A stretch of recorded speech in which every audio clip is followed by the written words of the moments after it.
Pollution au plastique. Les microplastiques n'épargnent pas les montagnes. La pollution due au plastique peut toucher des endroits épargnés par l'activité humaine, comme les sommets des montagnes.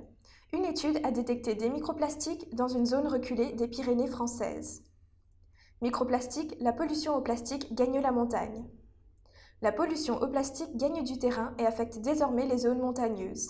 Pour en venir à ces conclusions, les chercheurs ont récolté des échantillons sur la station météorologique de Bernadouze, située à environ 1500 mètres d'altitude, pendant 5 mois de l'hiver 2017-2018. À chaque mètre carré, ce sont plus de 365 particules de microplastiques qui ont été recensées par jour. Des plastiques transportés par le vent dans les montagnes. La question que l'on pourrait se poser, c'est comment ces fragments de plastique parfois invisibles à l'œil nu se sont-ils retrouvés au sommet des zones montagneuses? L'étude révèle qu'ils ont été transportés par le vent, la neige ou encore la pluie.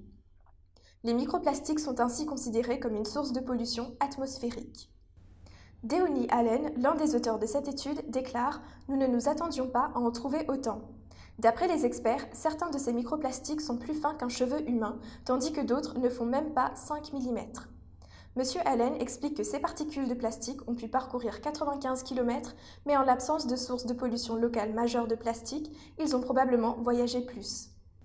Un enjeu environnemental majeur. Le plastique est une source de pollution majeure qui concerne la planète entière. Les plastiques et microplastiques s'entassent et polluent la nature et les océans, portant préjudice aux animaux.